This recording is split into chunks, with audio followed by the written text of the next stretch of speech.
इससे पहले हमने बात किया था, अगर हमारे किसी इलेक्ट्रिकल सेक्शन में फॉल्ट होता है तो जो इलेक्ट्रिकल सेक्शन है उसे हमें क्या करना होगा, उसे हमें सेपरेट करना होगा बाकी इलेक्ट्रिकल सेक्शन से। वो इलेक्ट्रिकल सेक्शन को हमें क्या करना होगा, आइसोलेट करना होगा, या फिर बोल सकते हैं सेपरेट करना होगा।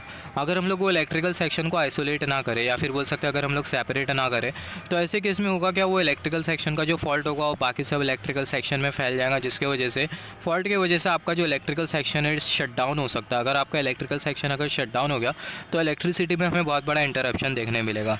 तो यही रीज़न की वजह से हम लोग यूज़ करते हैं प्रोटेक्टिव डिवाइसेस। तो अभी बात करने वाले हम लोग प्रोटेक्टिव डिवाइसेस के बारे में, राइट। तो यहाँ पर ये प्रोटेक्टिव डिवाइसेस करते क्या है, बेसिकली अगर किसी इलेक्ट्रिकल सेक्शन में अगर फॉल्ट हो जाता है तो जो इलेक्ट्रिकल सेक्शन होता है उसे क्या करते थे, सेपरेट कर देते हैं बाकी के इलेक्ट्रिकल सेक्शन से, जिसकी वजह से जो फॉल्ट होता है बाकी के इलेक्ट्रिकल सेक्शन में फैल नहीं पाता है। प्रोटेक्टिव डिवाइसेस जैसे फॉर एग्जांपल सर्किट ब्रेकर हो गया, रिले हो गया, फ्यूज़ हो गया, लाइन इंटरप्टर हो गया, आइसोलेटर हो गया। तो हम लोग इन डिटेल बात करने वाले सर्किट ब्रेकर के बारे में और रिले के बारे में। बाकी के जितने भी जो प्रोटेक्टिव डिवाइसेस है उसके बारे में हम लोग इन शॉर्ट बात करेंगे, ज़्यादा डिस्कशन नहीं करेंगे। तो ये वाली वीडियो में हम लोग प्रोटेक्टिव डिवाइसेस के इंट्रोडक्शन के बारे में बात करेंगे, साथ ही साथ फ्यूजेस के बारे में, आइसोलेटर और इंटरप्टर के बारे में बात करेंगे। नेक्स्ट वाली वीडियो में रिले कवर करेंगे इन डिटेल, फिर उसके बाद हम लोग सर्किट ब्रेकर कवर करेंगे आगे वाली वीडियो में इन डिटेल। यहाँ पर अभी अगर हम लोग देखें सर्किट ब्रेकर क्या होता है, नाम से पता चल रहा है जो सर्किट ब्रेकर होता है ये भी प्रोटेक्टिव डिवाइस ही होता है, और मेन जो होता है आइसोलेट करने वाला काम जो करता है वो सर्किट ब्रेकर ही करता है। सर्किट ब्रेकर क्या करेगा, आपका जो इलेक्ट्रिकल सेक्शन है उसे क्या कर देगा, सेपरेट कर देगा, जो कि फॉल्ट के अंडर में। यहाँ पर अगर हम लोग देखें प्रोटेक्टिव डिवाइसेस को हम लोग एक और एक नाम से जानते हैं जिसको बोला जाता है स्विच गियर। प्रोटेक्टिव डिवाइस और can say protection system isolate, या फिर आप बोल सकते हैं रिमूव, या फिर बोल सकते हैं separate faulty system from healthy system. In power system protection we do worst case analysis. Power system में हम लोग बेसिकली वर्स्ट केस एनालिसिस करते हैं। वर्स्ट केस एनालिसिस जैसे कि हमने डिस्कस किया था, आपका जो पावर सिस्टम है अगर वर्स्ट से वर्स्ट कंडीशन को अगर टॉलरेट कर लेता है, तो कोई ऐसी कंडीशन है जो कि वर्स्ट कंडीशन नहीं है, तो उस कंडीशन को भी आपका जो पावर सिस्टम होगा वो टॉलरेट कर लेगा। तो ये रीज़न की वजह से हम लोग पावर सिस्टम जो एनालिसिस होती है, stability analysis, fault analysis, protection analysis, ये हम लोग कंसिडर करते हैं अंडर वर्स्ट कंडीशन। जैसे कि हमने बात किया था, एग्जाम्पल भी हमने कंसिडर किया था, अगर कोई इंजीनियरिंग का स्टूडेंट चार साल का इंजीनियरिंग का प्रेशर अगर टॉलरेट कर लेता है, जो कि वर्स्ट प्रेशर होता है, तो लाइफ का कोई भी प्रेशर वो पर्टिकुलर इंजीनियरिंग स्टूडेंट टॉलरेट कर लेगा। तो सेम कंडीशन यहाँ पर भी एप्लीकेबल है। अगर आपका पावर सिस्टम अगर वर्स्ट कंडीशन को टॉलरेट कर लेता है तो बाकी कोई भी जो कंडीशन होगी उसको भी टॉलरेट कर लेगा। यहाँ पर अभी अगर हम लोग देखें, यहाँ पर देख लेते हैं किस तरीके से हमारे जो प्रोटेक्टिव डिवाइस होते हैं हमारे सिस्टम को प्रोटेक्ट करते हैं। यहाँ पर अगर हम लोग देखें, यहाँ पर हमने कंसिडर किया पहला वाला इलेक्ट्रिकल सेक्शन, दूसरा वाला इलेक्ट्रिकल सेक्शन, ये पहला वाला इलेक्ट्रिकल सेक्शन, ये दूसरा वाला इलेक्ट्रिकल सेक्शन, और यहाँ पर ये तीसरा वाला इलेक्ट्रिकल सेक्शन। मान लेते हैं ये जो दूसरा वाला इलेक्ट्रिकल सेक्शन है इसके साथ भी हमने सर्किट ब्रेकर लगाया, ये तो पहले वाले के साथ भी CB लगाया, और ये तीसरे वाले इलेक्ट्रिकल सेक्शन के साथ भी मान लेते हैं CB है। तो यहाँ पर अगर हम लोग देखें, मान लेते हैं जो दूसरा वाला जो इलेक्ट्रिकल सेक्शन है इसमें क्या हो गया है, फॉल्ट हो गया है, दूसरे वाले इलेक्ट्रिकल सेक्शन में फॉल्ट हो गया है। तो जो दूसरा वाला जो इलेक्ट्रिकल सेक्शन है इसे हमें क्या करना होगा, सेपरेट करना होगा बाकी के इलेक्ट्रिकल सेक्शन से। अगर ये दूसरे वाले इलेक्ट्रिकल सेक्शन को अगर हम लोग सेपरेट ना करें तो जो फॉल्ट होगा वो आगे के इलेक्ट्रिकल सेक्शन में भी फैल जाएगा, जिसकी वजह से होगा क्या, आपकी जो इलेक्ट्रिसिटी उसमें शट डाउन हो जाएगा। तो यहाँ पर अगर हम लोग देखें, हमने CB लगा के रखा है दूसरे वाले इलेक्ट्रिकल सेक्शन के साथ, तो ये जो CB है इसको पता चल गया है कि जो दूसरा वाला जो इलेक्ट्रिकल सेक्शन है इसमें क्या हुआ है, फॉल्ट हुआ है। तो ये जो सर्किट ब्रेकर जो है वो क्या करेगा, आपके दूसरे वाले इलेक्ट्रिकल सेक्शन को क्या कर देगा, सेपरेट कर देगा, जिसकी वजह से यहाँ पर ओपन स्विच हो जाएगा, और ये बाकी के जो इलेक्ट्रिकल सेक्शन होंगे वो क्या हो जाएंगे, वो आइसोलेट हो जाएंगे with this faulty electrical section. तो कुछ इस तरीके से आपका जो सर्किट ब्रेकर होता है फॉल्टी सेक्शन को सेपरेट करने का काम करता है। और आगे बात करेंगे सर्किट ब्रेकर के बारे में। यहाँ पर अभी अगर हम लोग देखें, fault occur in second section, ये वाले सेक्शन में फॉल्ट अकर हुआ जैसे कि हमने बात किया, तो जो सर्किट ब्रेकर होगा वो आइसोलेट कर देगा सेकंड वाले सेक्शन को बाकी सब सेक्शन से। यहाँ पर थोड़ा बात कर लेते हैं सर्किट ब्रेकर के बारे में, रिले के बारे में। सर्किट ब्रेकर और यहाँ पर ये रिले, यहाँ पर ये रिले और सर्किट ब्रेकर ये दोनों बहुत इंपॉर्टेंट होते हैं हमारे सिस्टम में प्रोटेक्टिव डिवाइसेस के तौर पर। यही रीज़न की वजह से दोनों के बारे में हम लोग इन डिटेल डिस्कशन करेंगे। तो ये जो रिले वो क्या करता है, रिले आपके सिस्टम में फॉल्ट करंट को सेंस करने का काम करेगा। जो रिले आपके सिस्टम में क्या करेगा, फॉल्ट करंट को सेंस करने का काम करेगा। और जैसे ही रिले को लगेगा कि हाँ भाई ये हमारे सिस्टम में फॉल्ट आया है, तो ऐसे केस में जो रिले होगा वो क्या करेगा, कमांड भेज देगा किसको, सर्किट ब्रेकर को। और जैसे ही रिले सर्किट ब्रेकर को कमांड भेज देगा तो जो सर्किट ब्रेकर है वो क्या करेगा, फॉल्टी सेक्शन को आइसोलेट कर देगा, सेपरेट कर देगा हेल्थी सेक्शन में से। तो यहाँ पर अगर हम लोग देखें, relay keeps on sensing, relay keep on sensing system current if current in system become एब नॉर्मल, अगर सिस्टम का करंट अगर एब नॉर्मल हो जाता है या फिर सिस्टम में अगर फॉल्ट करंट आ जाता है जो कि एब नॉर्मल करंट होता है, then relay will give command to circuit breaker. तो जो रिले होगा वो क्या करेगा कि सर्किट ब्रेकर को कमांड भेजेगा, right. Relay sense fault current occur in this system, आप ऐसा भी बोल सकते हो जो रिले वो फॉल्ट करंट को सेंस करने का काम करता है। Relay is design by considering minimum fault current. Relay is also known as electromechanical switch. जो रिले होता है उसको हम लोग डिज़ाइन करते हैं according to minimum fault current, और जो रिले होता है उसको हम लोग इलेक्ट्रोमैकेनिकल स्विच भी बोलते हैं, क्योंकि जो रिले होता है वो इलेक्ट्रोमैकेनिकल प्रिंसिपल पर काम करता है। तो आगे वाली जो वीडियो है जिसमें हम लोग बात करेंगे रिले के बारे में, तो वहाँ पर मैं आपको डिटेल में बताऊँगा इलेक्ट्रोमैकेनिकल प्रिंसिपल है क्या। इलेक्ट्रोमैकेनिकल प्रिंसिपल मतलब जो रिले होता है उसके साथ क्या कनेक्टेड होता है, करंट ट्रांसफार्मर कनेक्टेड होता है, और वो जो करंट ट्रांसफार्मर होता है वो लाइन के साथ कनेक्टेड होता है। तो यहाँ पर करंट ट्रांसफार्मर को हटा देते हैं, यहाँ पर ये जो रिले क्या करेगा, जो रिले वो फॉल्ट करंट को सेंस करने का काम करेगा। जैसे ही रिले को लगेगा कि हाँ भाई फॉल्ट करंट आ गया सेक्शन में, तो जो रिले की जो कॉइल होगी वो क्या हो जाएंगी, एनर्जाइज हो जाएंगी। जैसे ही रिले की कॉइल एनर्जाइज हो जाएंगी तो कॉइल की वजह से क्रिएट होगी मैग्नेटिक फील्ड, और वो जो मैग्नेटिक फील्ड होती है एक मैकेनिकल पार्ट होता है उसको नीचे की तरफ अट्रैक्ट कर लेती है। तो जो वो मैकेनिकल पार्ट जिसको हम लोग बोलते हैं प्लंजर, जो वो नीचे की तरफ आ जाता है, तो ऐसे केस में होता क्या है, हमारी जो सर्किट होती है वो क्लोज हो जाती है और जो सर्किट ब्रेकर होता है उस पर सिग्नल चले जाता है, और जो सर्किट ब्रेकर होता है वो क्या करता है, फॉल्टी सेक्शन को आइसोलेट कर देता है हेल्थी सेक्शन से। तो कुछ इस तरीके से रिले हमारा काम करता है। आगे बात करेंगे रिले के बारे में डिटेल में। वहाँ पर अगर हम लोग देखें, जब भी हम लोग रिले बनाते हैं, रिले को हम लोग बनाते हैं according to minimum fault current. Minimum fault current को मद्देनज़र रखते हुए हम लोग रिले बनाते हैं, क्योंकि हम लोग चाहते हैं कि हमारा जो रिले वो कम से कम फॉल्ट करंट को भी सेंस कर ले।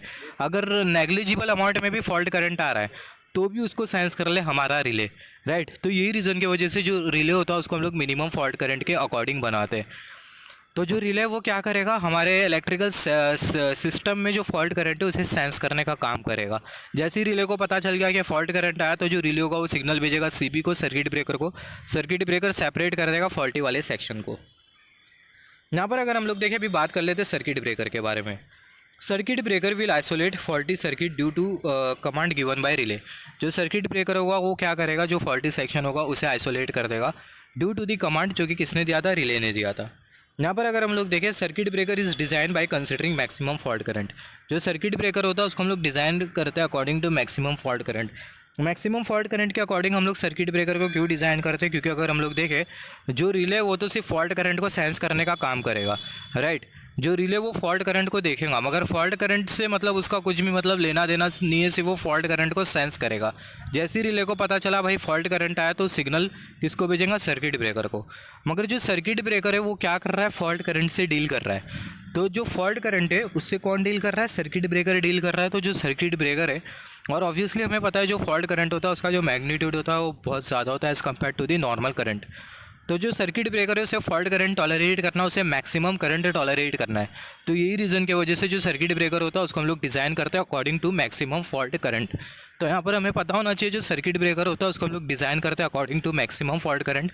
अगर सर्किट ब्रेकर अगर मैक्सिमम से मैक्सिमम फॉल्ट करंट को अगर टॉलरेट कर लेता है, तो अगर कोई करंट है जो कि मैक्सिमम करंट नहीं है, तो उसको भी सर्किट ब्रेकर आपका आसानी से टॉलरेट कर लेगा।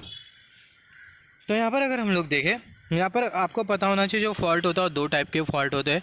जैसे कि हमने बात किया था सिमेट्रिकल अनसिमेट्रिकल, और भी टाइप के फॉल्ट होते हैं, जैसे कि ट्रांजिएंट फॉल्ट हो गया, सस्टेन फॉल्ट हो गया। ट्रांजिएंट फॉल्ट ऐसे फॉल्ट होते हैं जो कि शॉर्ट ड्यूरेशन के लिए एग्जिस्ट करते हैं। सस्टेन फॉल्ट ऐसे फॉल्ट होते हैं जो कि लॉन्ग ड्यूरेशन के लिए एग्जिस्ट करते हैं। Sustain fault exist for in a system for a very long duration, हमें पता होना चाहिए। यहाँ पर अभी अगर हम लोग देखें, अभी हमें बात करना है ये बेसिक प्रोटेक्टिव डिवाइसेस के बारे में।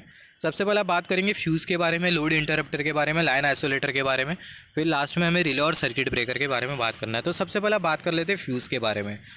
तो यहाँ पर अगर हम लोग देखिए, जो फ्यूज़ होता है वो भी क्या होता है, आपका एक तरीके का प्रोटेक्टिव डिवाइस ही होता है, सर्किट ब्रेकर की तरह। रिले के तरह नहीं, फ्यूज़ फॉल्ट करंट को सेंस नहीं करता है, बट जो फ्यूज़ होता है वो भी सर्किट ब्रेकर की ही तरह काम करता है। मगर फ्यूज़ और सर्किट ब्रेकर में डिफरेंस ये होता है कि जो फ्यूज़ होता है आप उसको एक टाइम यूज़ कर सकते हो, मगर जो सर्किट ब्रेकर है आप उसको बार बार यूज़ कर सकते हो। जैसे कि अगर आप देखो, जो सर्किट ब्रेकर होता है फॉल्ट के टाइम क्या हो जाता है, ट्रिप हो जाता है। तो जब सर्किट ब्रेकर ट्रिप हो जाएगा, तो ऐसे केस में जो सर्किट ब्रेकर है आप उसको फिर से सेट कर सकते हो नॉर्मल कंडीशन के टाइम। मगर जब फॉल्ट होगा और आप फ्यूज़ लगा रहे हो, तो जब फॉल्ट होगा तो ऐसे केस में होगा कि आपका जो फ्यूज़ है वो पूरी तरीके से जल जाएगा। फ्यूज़ आपका जल गया, फिर उसके बाद जब नॉर्मल कंडीशन हो जाएंगी तो उसके बाद आप वो जले हुए फ्यूज़ को लगा नहीं सकते हो।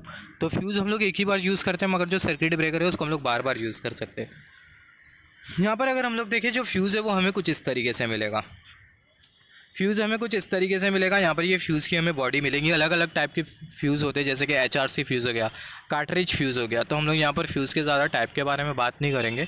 यहाँ पर हम लोग फ्यूज़ होता क्या है, फ्यूज़ के साथ जो एसोसिएटेड फैक्टर होते हैं बेसिक उसी के बारे में बात करेंगे। तो यहाँ पर ये हमने कंसिडर किया ये है फ्यूज़, और यहाँ पर ये जो अंदर जो वायर है वो है फ्यूज़ वायर।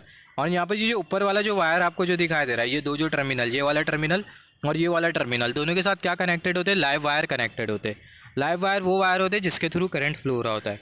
और यहाँ पर ये वाला जो वायर हमें जो दिखाई दे रहा है बेसिकली है क्या, ये है फ्यूज़ वायर।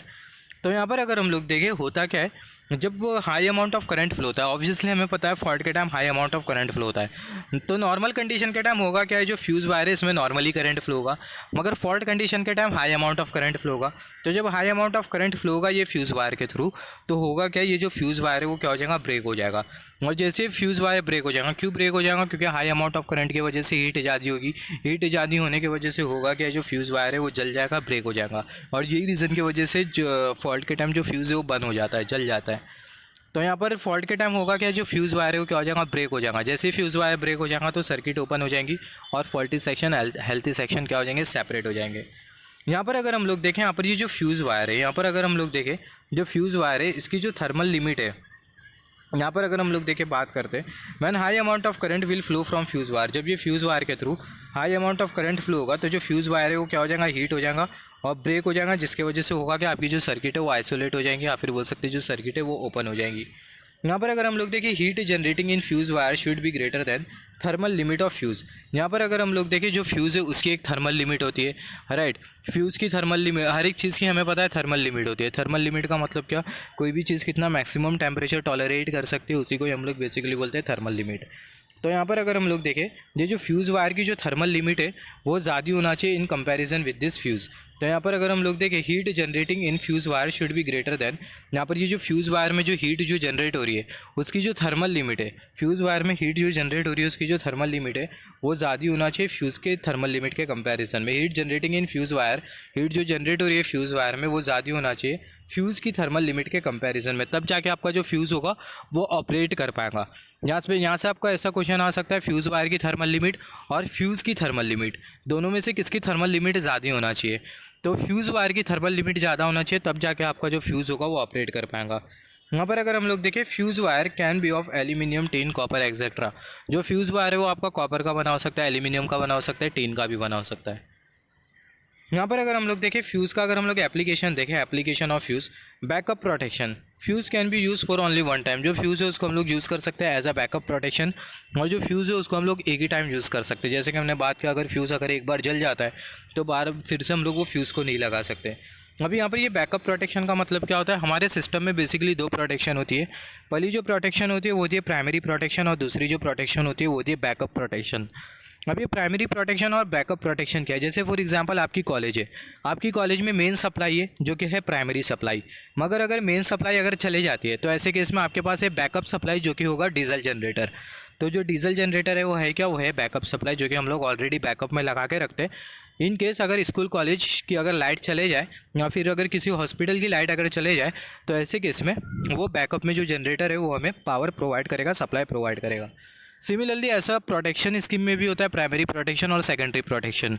हमारे पास प्राइमरी प्रोटेक्शन भी होता है, सेकेंडरी प्रोटेक्शन भी होता है। प्राइमरी प्रोटेक्शन हमारा मेन प्रोटेक्शन होता है। अगर प्राइमरी प्रोटेक्शन अगर नहीं काम कर पाया तो ऐसे केस में कौन सा प्रोटेक्शन काम करेगा, सेकेंडरी प्रोटेक्शन, जिसको हम लोग बैकअप प्रोटेक्शन भी बोलते हैं। तो जो फ्यूज़ है उसको हम लोग as a backup protection use करते हैं। मतलब अगर आपका सर्किट ब्रेकर अगर काम नहीं कर पाया तो ऐसे केस में आपका जो फ्यूज़ होगा वो काम कर देगा। यहाँ पर अगर हम लोग देखें, protection are of two type. जैसे हमने बात किया, जो प्रोटेक्शन है वो दो टाइप का होता है। सबसे पहला होता है प्राइमरी प्रोटेक्शन, दूसरा होता है backup protection. Primary protection is main protection and if primary protection do not work then backup protection comes. तो जो प्राइमरी प्रोटेक्शन होता है मेन प्रोटेक्शन होता है, अगर प्राइमरी प्रोटेक्शन अगर काम नहीं करता है तो ऐसे केस में बैकअप प्रोटेक्शन आ जाता है। यहाँ पर अगर हम लोग देखें, कोई भी जो इलेक्ट्रिकल सिस्टम होता है उसके साथ हम लोग कनेक्ट करते हैं प्राइमरी प्रोटेक्शन, फिर बाद में कनेक्टेड होता है बैकअप प्रोटेक्शन। ये जो प्राइमरी प्रोटेक्शन होता है मेन प्रोटेक्शन होता है, और ये जो बैकअप प्रोटेक्शन होता है वो एडिशनल प्रोटेक्शन होता है। जैसे कि हमने बात किया, प्राइमरी प्रोटेक्शन में हमें मिलेगा सर्किट ब्रेकर एंड ऑल, और बैकअप प्रोटेक्शन में हमें क्या मिलेगा, हमें मिलेगा फ्यूज़। यहाँ पर अगर हम लोग देखें, जो बैकअप प्रोटेक्शन है वो हम लोग स्मॉल लेवल ऑफ फॉल्ट के लिए भी प्रोवाइड कर सकते हैं। यहाँ पर अगर हम लोग देखें, अभी हम लोग बात कर लेते हैं इंपॉर्टेंट पॉइंट के बारे में जो कि फ्यूज़ से रिलेटेड होते हैं। Note that length of fuse is decided by magnitude of voltage. Fuse की जो लेंथ होती है उसको हम लोग डिसाइड करते हैं वोल्टेज के मैग्नीट्यूड के अनुसार। अगर वोल्टेज का मैग्नीट्यूड अगर ज़्यादा है तो ऐसे केस में फ्यूज़ की लेंथ ज़्यादा होगी। वोल्टेज का मैग्नीट्यूड अगर कम है तो ऐसे केस में जो फ्यूज़ की जो लेंथ होगी वो भी कम होगी।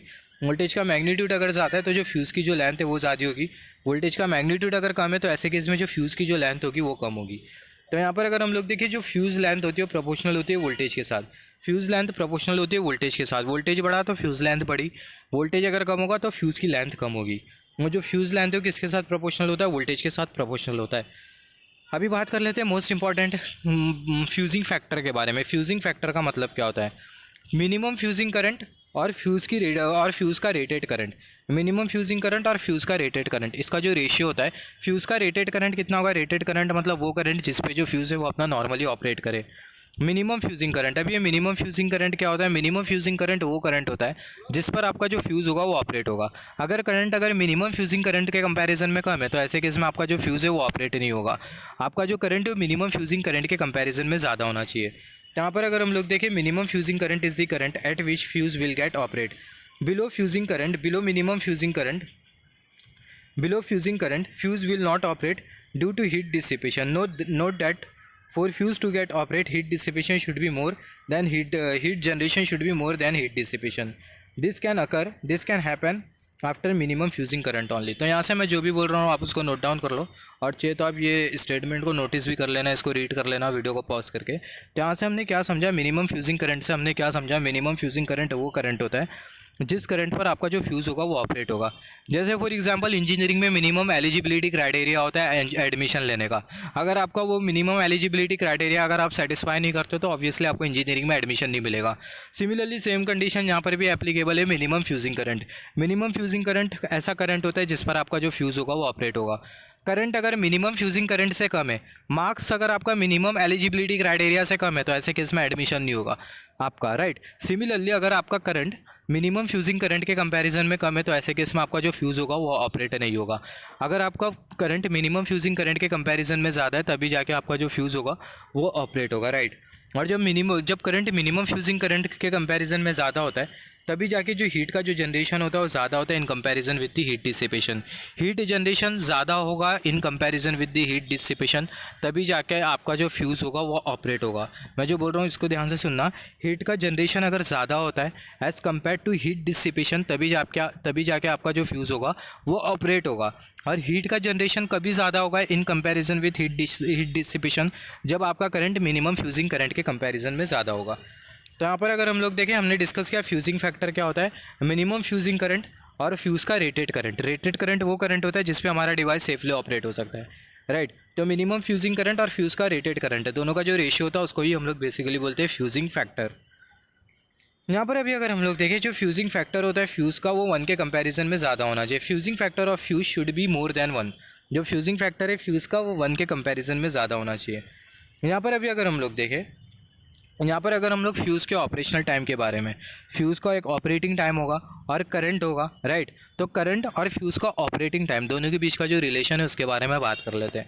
डायरेक्टली बता देता हूँ, फ्यूज़ का जो ऑपरेटिंग टाइम होता है वो इन्वर्सली प्रोपोर्शनल होता है करंट के साथ। करंट का मैग्नीट्यूड अगर कम है तो जो फ्यूज़ है उसका जो ऑपरेशनल टाइम होगा वो ज़्यादा होगा, मतलब जो फ्यूज़ है वो अपना काम करने के लिए ज़्यादा टाइम लेगा। सिमिलरली अगर ऑपरेशनल करंट अगर कम होता है तो ऐसे केस में मतलब जो करंट है अगर वो कम होता है तो ऐसे केस में फ्यूज़ का जो ऑपरेटिंग टाइम होगा वो कैसा होगा? वो ज़्यादा होगा। Just wait for a second. जैसे कि हमने डिस्कस किया, जो फ्यूज़ का जो ऑपरेशनल टाइम होता है इन्वर्सली प्रोपोर्शनल होता है करंट के साथ।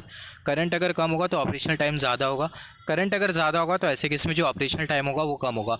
ऑपरेशनल टाइम कम होगा इसका मतलब कि आपका जो फ्यूज़ होगा जल्दी से काम कर जाएगा।